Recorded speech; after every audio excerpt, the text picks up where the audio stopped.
Good afternoon, ladies and gentlemen. How are you doing today? Let's take that again. Good afternoon. All right, so I didn't know this. Apparently, I don't get an introduction. Uh, this changes things a little bit.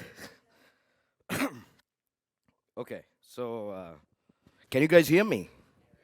All right, so what I'm going to do is I'm going to give you guys some context and some background as to what this savagely charming, half Dothraki, half vampire looking person is doing on stage, to follow through with all those amazing performances and all those amazing speakers. How about a round of applause for everyone who was here before? It's not an easy thing to do, man. So thank you for having me. My name is Suresh de Silva. I adorn many, many hats. We'll get to that in a bit, but I want to give you guys a bit of a backstory. So, I was born to a middle-class family, Methodists. As you can see from the way I am and my disposition and appearance and demeanor, I'm not exactly what one would call conventional or traditional. And when I was 10 years old, my father passed away. By the time I was 19, I lost my home. I was on the streets, literally, with a friend of mine and a fellow bandmate in Stigmata. His name is Tennyson Napoleon. Managed to endure, persevere. We formed a heavy metal band back in college, pursued our education, got into advertising and marketing, toured the world. We featured on the Discovery Channel, on BBC. We've released 4 albums. We've released over 20 singles around the world. I performed for 45,000 people in army stadiums, and I have also performed for 2 people in clubs when we have started off, right? But fast forward, many years later, there were a series of incidents that happened that made me self-analyze, made me self-actualize, and sort of deconstruct myself and kind of change things around. It had to be done. So, you know, all of this happened more or less simultaneously. Years later, I lost my mom, I lost my job. My partner at the time left me for I admit, a better dude. More charming, more sustainable, more stable. I might have done the same thing had the tables been turned, right? There were problems where I was living, the place that I was renting in. I happen to be a crazy animal person. Even now at present, I have 9 dogs, 15 cats, and 1 kitten at home. There also was a squirrel, but we let the squirrel go a few days ago, right? So in that time period, and this was about 5 or 6 years ago, and I'm a guy who in the advertising industry, I managed to start as a junior copywriter and worked my way up to become a senior writer. I became a technical writer, a business writer. I learned marketing, I learned sales, and somehow ended up as a creative director in one of the, let's say, more diligent advertising agencies in the country. So after 17, 18 years of working for other people and helping them acquire and amass millions, I decided that I would venture out on my own. So now, those series of incidents that I told you guys, ladies and gentlemen, of mom passing away, series of pets passing away, it was insane. And of course, yes, 5, 6 years ago, I will admit, I still am deeply flawed. I was terribly, terribly flawed, lecherous, wild, in the most, I suppose, incomprehensible ways imaginable or unimaginable. And I realized after hitting rock bottom, and people talk about hitting rock bottom, but this is the kind of rock bottom that, like Nietzsche said, that if you stare long enough into the abyss stares back at you. It was that low, like I was literally kissing the bottom. And that was the point where I had to self-assess and decide, yeah, man, something's got to change. I need to take ownership of my life, and I have to spin things around. So, fast track. 5 years after that, I'm now a successful creative consultant. I'm a sought-after branding and business strategist. We were able to revamp and keep the band going. I'm a part of a band called Stigmata. We are the first heavy metal band in Sri Lanka to play original music. And this is the band logo. That's how much I believe in branding, by the way. So we're celebrating 23 years this year. I have launched the first long-form conversation podcast in Sri Lanka. In the last 4 years, I have managed to complete a double master's. I've finished my CIM. I'm a fully chartered marketer. I'm currently wrapping up a top-up because I hope to sit for my PhD in July. I have also launched a series of businesses in the last couple of years. I'm a young entrepreneur, not young. Let's just go with young, will you? I'm an entrepreneur. See, this is your fault, right? You put me up here on stage with all these young, wonderful people, and for a moment I forgot that I was born in. That's okay. We'll get to that later. So how did I do this? Yeah, this I should mention. With all that carnage and bedlam and chaos, I'm also blessed to have been able to marry an intelligent, amazing woman. And I'm also father now to a beautiful 3-month-old girl, right? And the pets are still there. The pets are still there. So I want to talk to you about the 7 pillars of self-growth. I am a huge follower and advocate of Stoic philosophy. I am a person that believes staunchly in the writings, in the teachings of everyone like Marcus Aurelius, Seneca, right? Socrates, Aristotle, what have you. But then I'm also inspired by, those wonderful guys like Freud and Carl Jung and those really, really cool cats that you guys should check out sometime.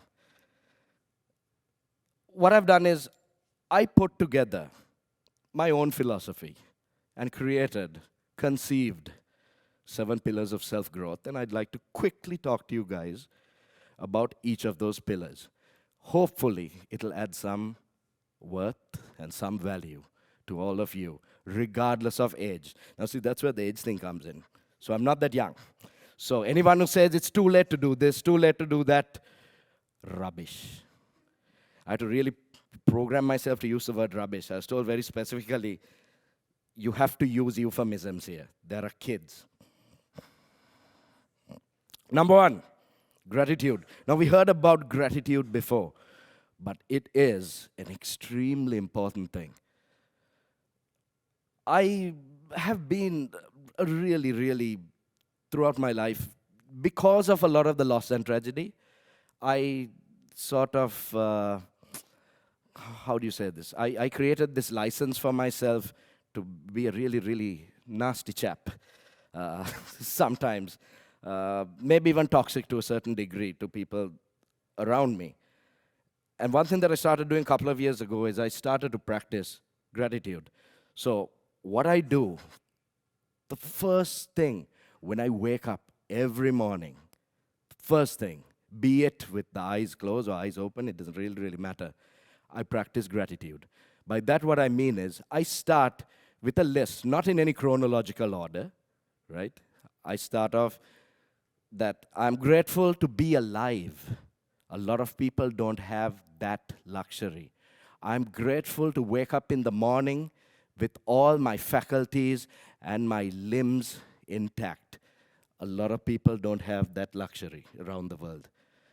I have water to drink, I have food to eat, I have clothes to wear, I have shelter.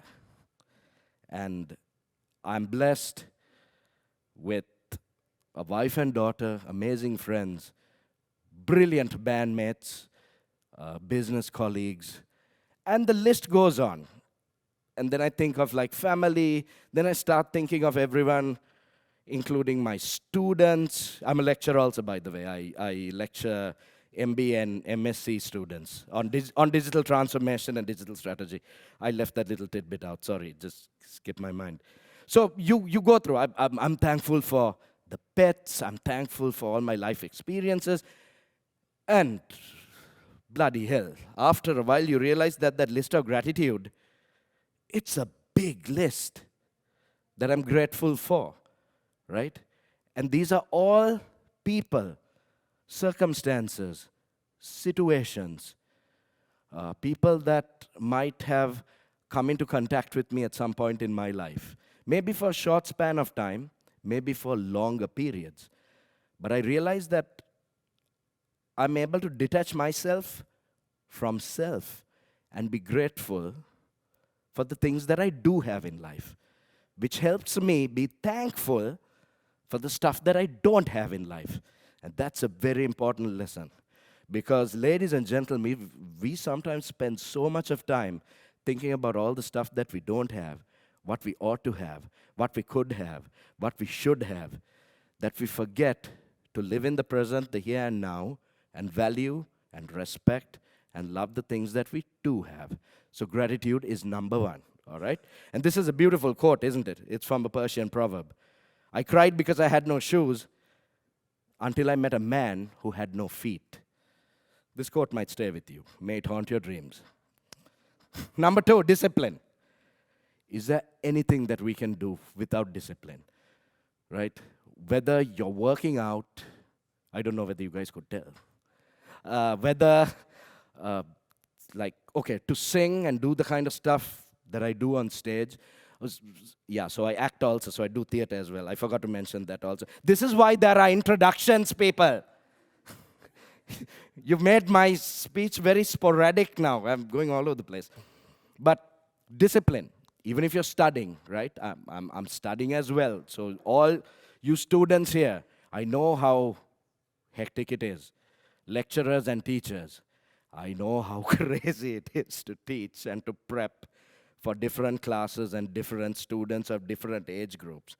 I have people in my class that are much older than me, who are like directors and corporates of companies. And it's a very Sri Lankan thing, right? They're waiting for the lecture to start, and you have a dude storming into class who looks like this. And then they're like, they test you. You know, they prod and poke to say, why are we here? Why are we paying? Why do we have to listen to that? And then that opens its mouth. And then they go, we understand. We do, all right? So discipline, even if it's learning to master an instrument, a sport. Some of you guys up here, you spoke about the level of discipline that you need when it comes to master a sport. It's not a joke, isn't it? It takes consistency, it takes practice, it takes frequency.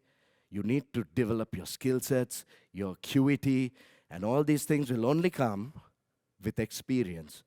So discipline is a great thing because it's through discipline that I was able to organize and curate and manage my time to be able to do all this stuff, right? I mean, it's just 24 hours for a day, but I managed to do a lot of different stuff. And I'm sure many of you juggle stuff as well, right? But to do it effectively, to do it with proficiency, efficiency, you need to have discipline, okay? Number three, self-love selflessly. Now, what does this mean? When I say self-love, I'm not talking about this new age social media induced narcissistic self-love of looking for likes and looking for followers and being a modern day influencer, all right?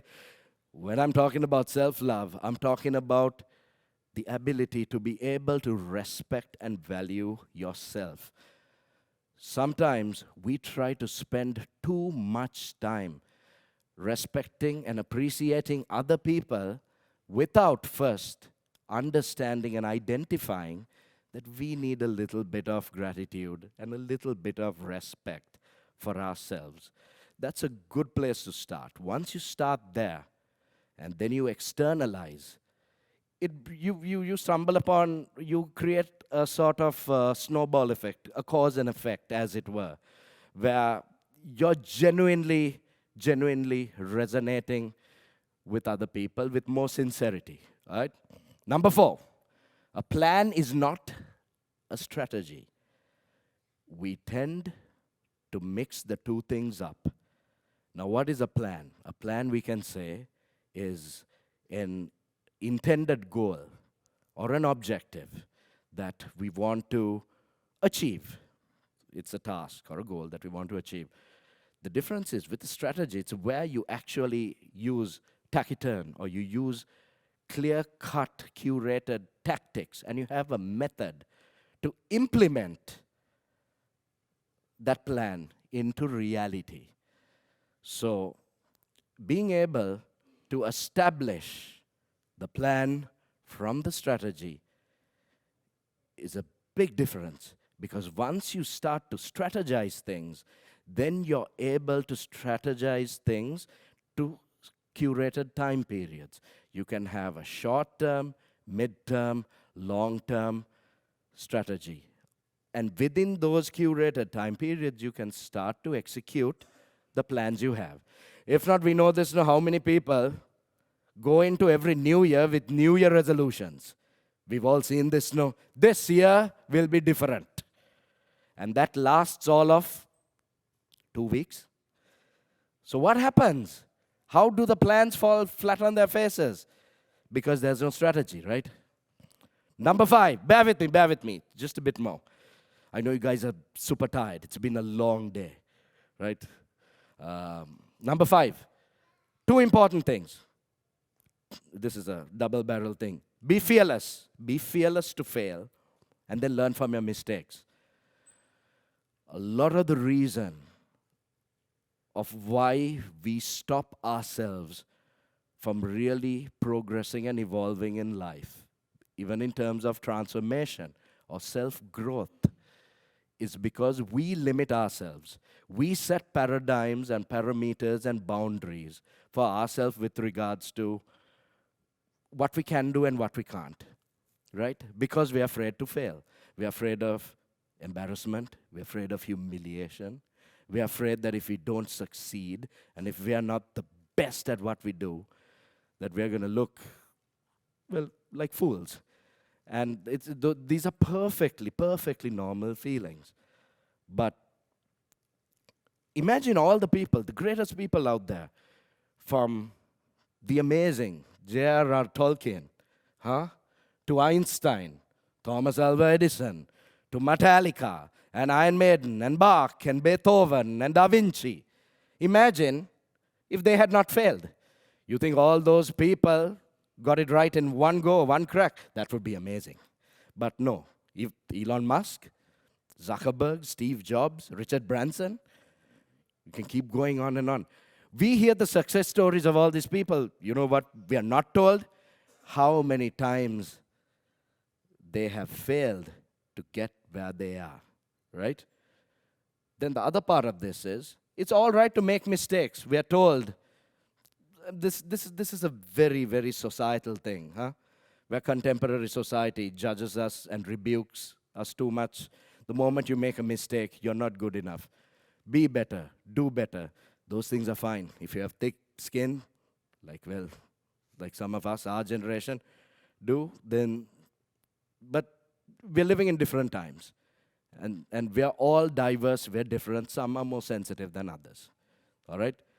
But the one constant that is there is, we should not be afraid to fail. We should not be afraid to make mistakes, because it's by making mistakes that we are able to identify what our weaknesses are. We're able to identify what are the things that are threatening our lives. And it's through that we can convert those things into opportunities and strengths, all right? So the only thing you should be afraid of is not trying. Number 6, be committed to your choice. I have done this many times. All of us tend to do this, where we start something and we don't finish. My late father used to say one thing. I mean, I was very small when he passed away, but I do remember these words. He says, if there's something that you start and there's something that you can finish today, don't put it off for tomorrow. And I didn't understand it through my 20s and my 30s. No, I'm still not telling you my age. But you need to see it through. You don't have to be the best in the world, but you can try every day to be the best version of yourself. So if you learn to play guitar today, and like that lovely lady said, she couldn't play like Jimi Hendrix.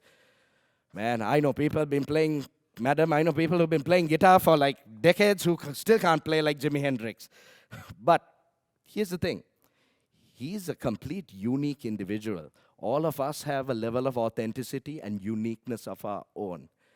Keep working at stuff. Be committed to your choice, whatever it is you choose. You choose an occupation or a career. You choose a certain module or subject stream. You choose your romantic partners. I'm going to see, you will have peaks and valleys, so you're not going to agree with everything. There will be problems and challenges and obstacles and hardships and hurdles and tribulations in life, right? But the true test and trial is to be committed to your choice and to see it through. Finally, Hakuna Matata. I know, right? You take a look at this guy, you're like, we didn't see that coming. This is not a very, he's good, but Hakuna Matata is not exactly, there's a correlation there. Make every moment count. I don't have to talk too much about that. You can see the quote there by the wonderful General Marcus Aurelius. The happiness of your life depends upon the quality of your thoughts. The happiness of your life depends upon the quality of your thoughts. We need to stop counting all the moments, and instead, we need to make every moment count. Do meaningful things. Hang out with people who had value to you. Be in situations and scenarios that are not toxic, that don't hinder your growth and your development. You will see an amazing, amazing difference. Finally, to close it all out, each of our lives are a story. Each of our lives are a journey. There are similarities, there are differences, but like our DNA strands, they're not ever quite the same, not quite. So we are etching each of our tales and stories and our story arcs. So do it your own way. Make your own choices. Stand by that which you believe in, who you believe in, all right? And it's okay. It's okay to mess up, because that's the way we grow. Thank you very much.